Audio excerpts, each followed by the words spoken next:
Ini bapak-bapak, ibu-ibu ikut sidang nggak? Lihat ijazah asli Jokowi enggak? Ijazah SD Jokowi ada enggak? Ijazah SMP Jokowi ada enggak? SMA Jokowi ada enggak? Ijazah S1 UGM Jokowi ada enggak? Nah, fakta persidangan ini diabaikan oleh Majelis Hakim Judek Faksi tingkat 1 dengan menyatakan bahwa Gus Dur benar-benar mengedarkan kabar bohong tentang ijazah palsu. Lawang ijazahnya asli tidak ada, kok dikatakan mengedarkan kabar bohong?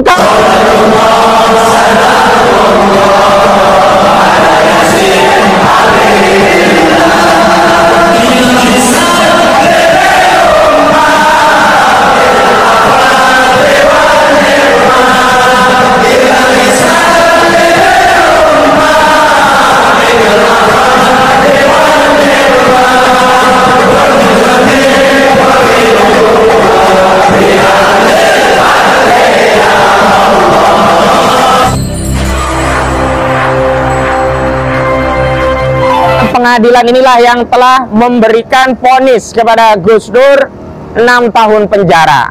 Vonis yang tidak logik, bertentangan dengan akal, nurani, dan tentu saja ya menyelisihi rasa keadilan masyarakat. Bagaimana mungkin orang mengadakan mubahalah di penjara 6 tahun? Zalim Pak Zalim? Bagaimana orang yang menjalankan ajaran agama Islam meyakini mubahalah malah divonis bersalah, kemudian divonis dengan 6 tahun penjara? Ini adil atau tidak adil? Tidak adil. Karena itu kita berusaha mencari ikhtiar yang memang juga disediakan oleh hukum melalui proses upaya hukum, namanya banding. Nah, banding ini nanti kita ajukan ke Pengadilan Tinggi Semarang.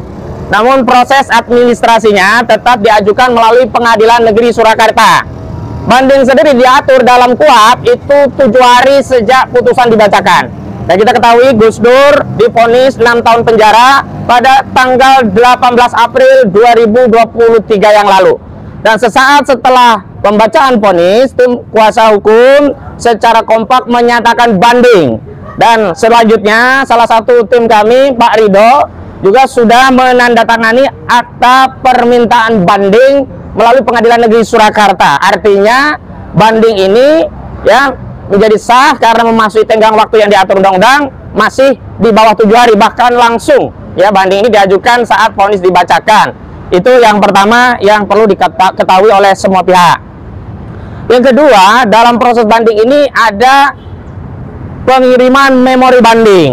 Memori banding itu apa? Memori banding itu adalah alasan dasar-dasar pengajuan banding yang diuraikan secara tertulis yang ditujukan kepada Majelis Hakim Pengadilan Tinggi yang proses administrasinya melalui pengadilan tingkat pertama.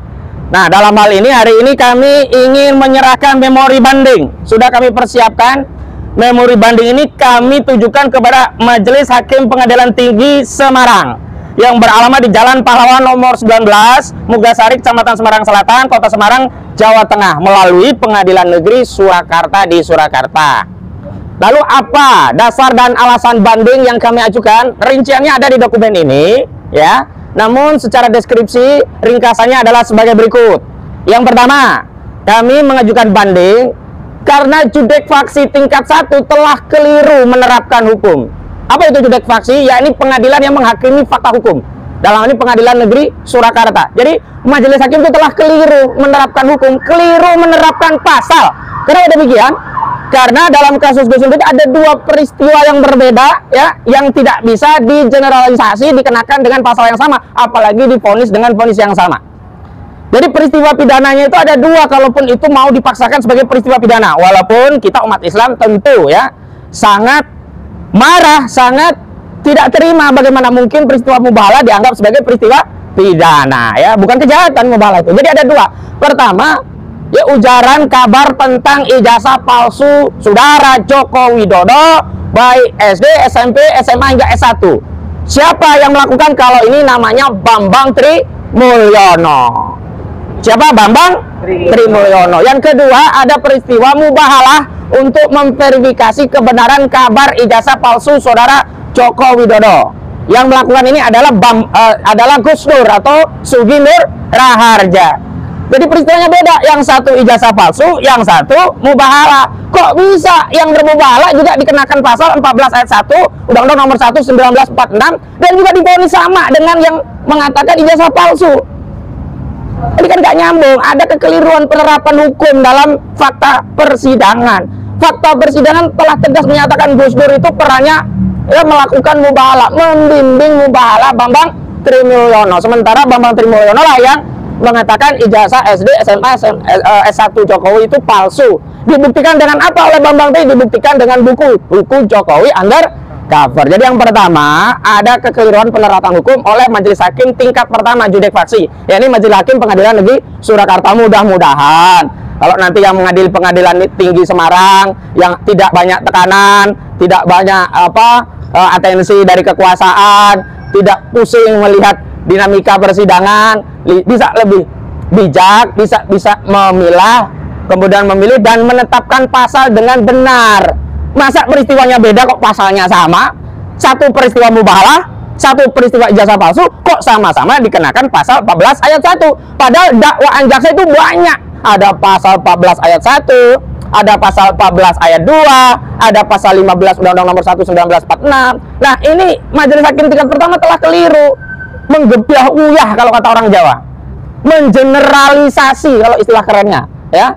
Jadi tidak boleh ada peristiwa hukum beda kok dihukum sama. Yang satu nyolong ayam katakanlah, kalau nyolong ya, yang satu membunuh, kok sama-sama dikenakan pasal membunuh semua. Masuk akal nggak ini? Nggak masuk akal. Nah, inilah alasan yang pertama, ada kekeliruan dalam penerapan hukum terhadap fakta persidangan, terutama penerapan pasal 14 ayat 1 terhadap Gus Dur, yang kemudian Gus Dur divonis sama dengan Bambang Tri 6 tahun penjara. Ini kekeliruan yang pertama.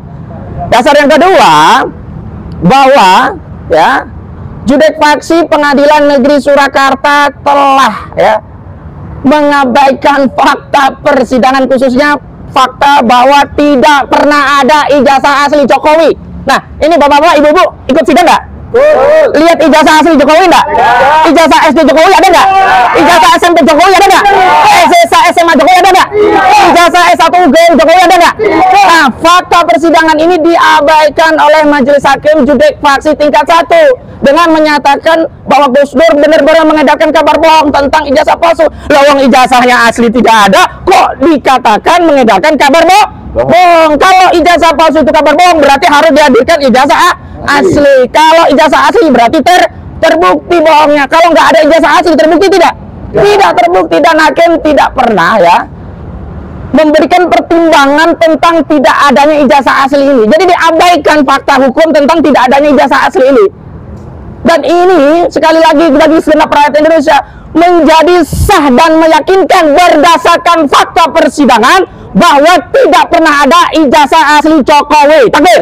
Allah. Jadi saya tegaskan, kalau dulu ijazah palsu itu hanya narasi, hanya kabar di media sosial, hanya konten, hanya wawancara Gus Dur terhadap Bambang Tri.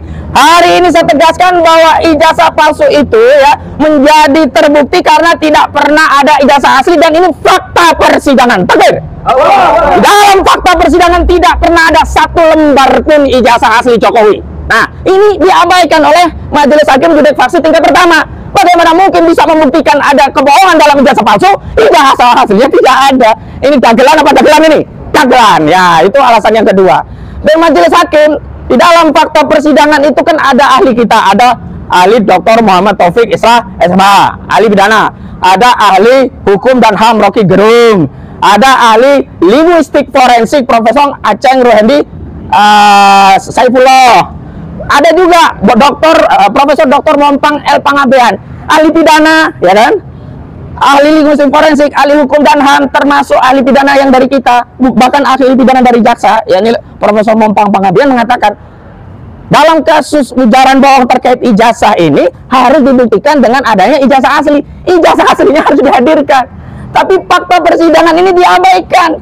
Dalam pertimbangan majelis tidak pernah menyinggung secuil pun tentang fakta bahwa ijazah asli itu harus dihadirkan. Jadi yang dipelototin oleh majelis hakim dalam pertimbangan hanya ahli Andika Duta Bahari yang paling banyak. Jadi ahli apa itu namanya? Profesor Basing. Dianggap ahli diduga profesor, jangan ngomong profesor palsu, ahli diduga profesor namanya Andika Duta Bahari. Kasihan lah kalau profesor palsu, cukuplah presiden ijazah palsu, jangan ditambah dengan profesor ijazah palsu. Jadi ya, jadi yang diambil itu sepihak, hanya mengambil fakta persidangan yang diajukan jaksa penuntut umum, tetapi fakta persidangan terkait pembelaan tim hukum diabaikan. Ya, itu yang kedua. Yang ketiga, ada etika moral sebagai seorang hakim dalam mengadili perkara, itu tidak diterapkan, ya, tidak adil. Giliran kita bertanya langsung di-cut, ya. Giliran dari jaksa dipersilahkan, majelis ya memperdalam fakta persidangan sampai detil. Kita baru masuk sedikit langsung di-intercept, tidak adil, bahkan tidak etis. Kenapa? Seorang ketua majelis hakim menuduh, ya, saya katakan dalam fakta persidangan, menuduh advokat nyontek dari handphone, dan saya yang dituduh itu. Padahal saya punya catatan, dan boleh advokat itu ya meringkas dalam catatan, dan kemudian dari catatan itu jadikan bahan pertanyaan untuk mendalami.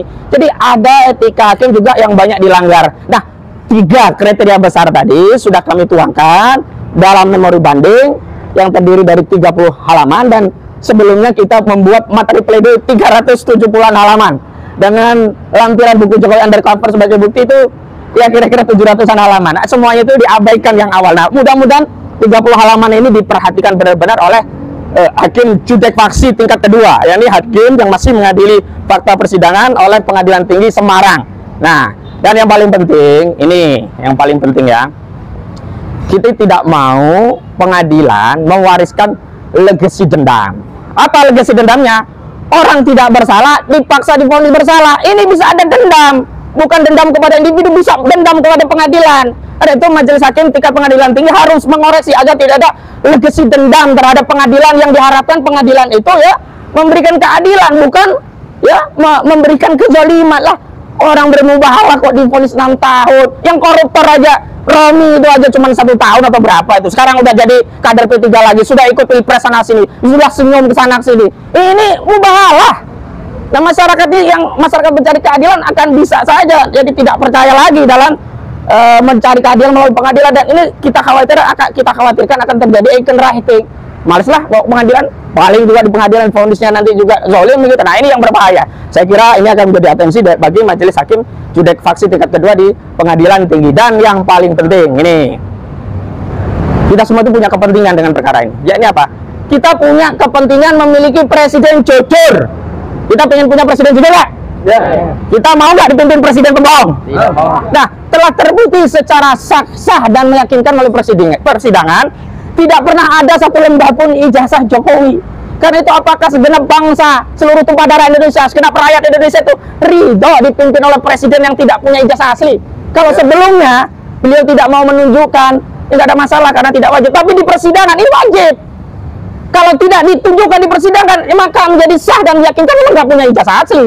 Ya kalau nggak punya ijazah asli, saya bertanya kepada seluruh rakyat Indonesia, apakah ya segenap bangsa Indonesia ridho bapak polisi, bapak tentara, intel orang pengadilan itu presiden nggak punya ijazah asli? Harusnya kan ini yang menjadi perhatian kita. Kita nggak mau 270 juta penduduk Indonesia dipimpin oleh presiden yang tidak jelas dalam konteks ijazahnya, dan ini berbahaya. Karena salah satu syarat untuk menjadi calon presiden itu harus punya ijazah minimal SMA sederajat, dan hari ini terbukti melalui fakta persidangan ijazah itu tidak asli. Ya, ini yang penting untuk saya sampaikan. Dan terakhir mohon doa ya agar keadilan masih ada di bumi Indonesia ini, agar Gus Dur bisa dibebaskan, takbir. Agar yang salah, yang punya ijazah palsu bisa diadili, takbir. Agar kebenaran bisa terungkap, takbir. Agar majelis hakim Pengadilan Tinggi Semarang bisa memberikan keadilan kepada Gus Dur dengan membebaskan Gus Dur, takbir. Agar siapapun yang bersalah terkait ijazah palsu ini bisa diseret ke pengadilan, takbir. Assalamualaikum warahmatullahi wabarakatuh.